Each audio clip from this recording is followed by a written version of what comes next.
जय श्री कृष्णा। राधे राधे। आप सभी स्वस्थ और मस्त होंगे। आइए आज हम पढ़ते हैं गीता जी के महात्म्य का पहला पाठ। ओम श्री परमात्मने नमः। श्री पार्वती जी ने कहा, भगवान आप सब तत्वों के ज्ञाता है। आपकी कृपा से मुझे श्री विष्णु संबंधी नाना प्रकार के धर्म सुनने को मिले जो समस्त लोगों का उद्धार करने वाले हैं। देवेश, अब मैं गीता का महात्म्य सुनना चाहती हूँ, जिसका श्रवण करने से श्री हरि में भक्ति बढ़ती है। श्री महादेव जी बोले, जिनका श्री विग्रह है अलसे के फूल की भांति श्याम वर्ण का है, पक्षीराज गरुड़ ही जिनके वाहन है, जो अपनी महिमा से कभी च्युत नहीं होते तथा शेषनाग की सैया पर शयन करते हैं, उन भगवान महाविष्णु की हम उपासना करते हैं। एक समय की बात है, मूढ़ देते नाशक भगवान विष्णु के शेषनाग के रमणीय आसन पर सुखपूर्वक विराजमान थे। उस समय समस्त लोगों को आनंद देने वाली भगवती लक्ष्मी ने आदर पूर्वक प्रसन्न किया। श्री लक्ष्मी जी ने पूछा, भगवान आप संपूर्ण जगत का पालन करते हुए अपने ऐश्वर्य के प्रति उदासीन से होकर जो इस क्षीर सागर में नींद ले रहे हैं, इसका क्या कारण है? श्री भगवान बोले, सुमुखी मैं नींद नहीं लेता हूँ, अपितु तत्व का अनुसरण करने वाली अंतर्दृष्टि के द्वारा अपने ही माहेश्वर तेज का साक्षात्कार कर रहा हूँ। देवी, यह वही तेज है जिसका योगी पुरुष कुशाग्र बुद्धि के द्वारा अपने अंतकरण में दर्शन करते हैं तथा जिसे मीमांस विद्वान वेदों का सार तत्व निश्चित करते हैं। वह महेश्वर तेज एक अजर प्रकाश स्वरूप आत्मरूप रोग शोक से रहित अखंड आनंद का पूज्य निष्पन्न है तथा दैत्य रहित है। इस जगत का जीवन उसी के अधीन है, मैं उसी का अनुभव करता हूँ। देवेश्वरी, यही कारण है कि मैं तुम्हें नींद लेता सा प्रतीत हो रहा हूँ।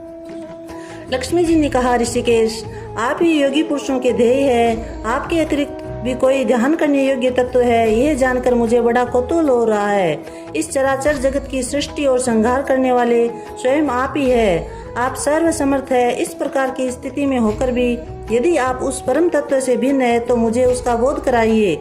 श्री भगवान बोले, प्रिय, आत्मा का स्वरूप द्वैत है और द्वैत से पृथक भाव है और भाव से मुक्त तथा आदि ओर से अंतरहित है। शुद्ध ज्ञान के प्रकाश से उपलब्ध होने वाला तथा परमानंद स्वरूप होने के कारण एकमात्र सुंदर है, वही मेरा ईश्वरीय रूप है। आत्मा का एकत्व ही सबके द्वारा जानने योग्य है। गीता शास्त्र में इसी का प्रतिपादन हुआ है। अमित तेजस्वी भगवान विष्णु के ये वचन सुनकर लक्ष्मी देवी ने शंका उपस्थित करते हुए कहा, भगवान यदि आपका स्वरूप स्वयं परमानंदमय है और मन वाणी की पहुँच के बाहर है तो गीता कैसे उसका बोध कराती है? मेरे इस संदेह का आप निवारण कीजिए। श्री भगवान बोले, सुंदरी सुनो, मैं गीता में अपनी स्थिति का वर्णन करता हूँ। कर्मश 5 अध्यायों को तुम 5 मुख जानो, 10 अध्यायों को 10 भुजा समझो तथा 1 अध्याय को उदर और 2 अध्यायों को दोनों चरण कमल जानो। इस प्रकार यह 18 अध्यायों की वाण में ईश्वरीय मूर्ति ही समझनी चाहिए।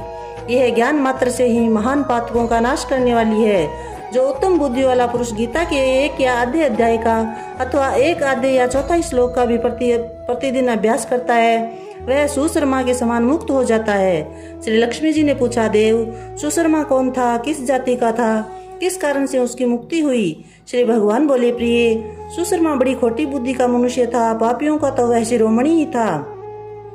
उसका जन्म वैदिक ज्ञान से शून्य एवं क्रूरतापूर्ण कर्म करने वाले ब्राह्मणों के कुल में हुआ था। वह न ध्यान करता था, न जप करता था, न होम करता था, न अतिथियों का सत्कार करता था। वह लंपट होने के कारण सदा विषयों के सेवन में ही आसक्त रहता था। हल जोतता, पत्ते बेचकर जीविका चलाता था। उसे मदिरा पीने का व्यसन था। वह मांस भी खाया करता था। इस प्रकार उसने अपने जीवन का दीर्घकाल व्यतीत कर दिया। एक दिन मूढ़ बुद्धि सुशर्मा पत्ते लाने के लिए किसी ऋषि की वाटिका में घूम रहा था। इसी बीच में काल रूपधारी काले सांप ने उसे डस लिया। सुशर्मा की मृत्यु हो गई। तदंतर वह अनेक नरकों में जाकर वहां की यातनाएं भोगकर मृत्युलोक में लौट आया और वहां बोझ ढोने वाला बैल हुआ। उस समय किसी पंगु ने अपने जीवन को आराम से व्यतीत करने के लिए उसे खरीद लिया। बैल ने अपनी पीठ पर बंगूर का भार ढोते हुए बड़े कष्ट से 7-8 वर्ष बिताए। एक दिन पंगु ने किसी ऊंचे स्थान पर बहुत देर तक बड़ी तेजी के साथ उस बैल को घुमाया। उससे वह थक कर बड़े वेग से पृथ्वी पर गिरा और मूर्छित हो गया। उस समय वहां कौतूहलवश आकृष्ट हो बहुत से लोग एकत्रित हो गए। उस जन समुदाय में से किसी पुण्यात्मा व्यक्ति ने उस बैल का कल्याण करने के लिए उसे अपना पुण्य दान किया। तत्पश्चात कुछ दूसरे लोगों ने भी अपने अपने पुण्यों को याद करके उन्हें उस बेल के लिए दान किया। उस भीड़ में एक वेश्या भी खड़ी थी। उसे अपने पुण्य का पता नहीं था, तो भी उसने लोगों की देखा देखी उस बेल के लिए कुछ त्याग किया। तदंतर यमराज के दूत उस मरे हुए प्राणी को पहले यमपुरी ले गए। वहाँ यह विचार कर कि यह वेश्या के दिए हुए पुण्य से पुण्यवान हो गया है, उसे छोड़ दिया गया। फिर वह भूलोक में आकर उत्तम कुल और शील वाले ब्राह्मणों के घर में उत्पन्न हुआ। उस समय भी उसे अपने पूर्व जन्म की बातों का स्मरण बना रहा। बहुत दिनों के बाद अपने अज्ञान को दूर करने वाले कल्याण तत्व का जिज्ञासु होकर वह उस वेश्या के पास गया और उसके दान की बात बतलाते हुए उसने पूछा, तुमने कौन सा पुण्य दान किया था? वेश्या ने उत्तर दिया, वह पिंजरे में बैठा हुआ तोता प्रतिदिन कुछ पढ़ता है, उससे मेरा अंतकरण पवित्र हो गया है, उसी का पुण्य मैंने तुम्हारे लिए दान किया था। इसके बाद उन दोनों ने तोते से पूछा। तब उस तोते ने अपने पूर्व जन्म का स्मरण करके प्राचीन इतिहास कहना आरंभ किया। सुख बोला, पूर्व जन्म में मैं विद्वान होकर भी विद्वत्ता के अभिमान से मोहित रहता था। मेरा राग द्वेष इतना बढ़ गया था कि मैं गुणवान विद्वानों के प्रति भी ईर्ष्या भाव रखने लगा। फिर ये समय अनुसार मेरी मृत्यु हो गई और मैं अनेकों घृणित लोकों में भटकता फिरा। उसके बाद इस लोक में आया। सदगुरु की अत्यंत निंदा करने के कारण तोते के कुल में मेरा जन्म हुआ। पापी होने के कारण छोटी अवस्था में ही मेरे माता पिता से वियोग हो गया। एक दिन मैं ग्रीष्म ऋतु में तपे हुए मार्ग पर पड़ा था। वहां से कुछ श्रेष्ठ मुनि मुझे उठा कर लाए और महात्माओं के आश्रम के भीतर एक पिंजरे में उन्होंने मुझे डाल दिया। वहीं मुझे पढ़ाया गया। ऋषियों के बालक बड़े आदर के साथ गीता के प्रथम अध्याय की आवृत्ति करते थे। उन्हीं से सुनकर मैं भी बार बार पाठ करने लगा। इसी बीच में एक चोरी करने वाले बहेलिये ने मुझे वहां से चुरा लिया। तत्पश्चात इस देवी ने मुझे खरीद लिया। यही मेरा वृत्तांत है जिसे मैंने आप लोगों से बता दिया। पूर्व काल में मैंने इस प्रथम अध्याय का अभ्यास किया था, जिससे मैंने अपने आप पाप को दूर किया।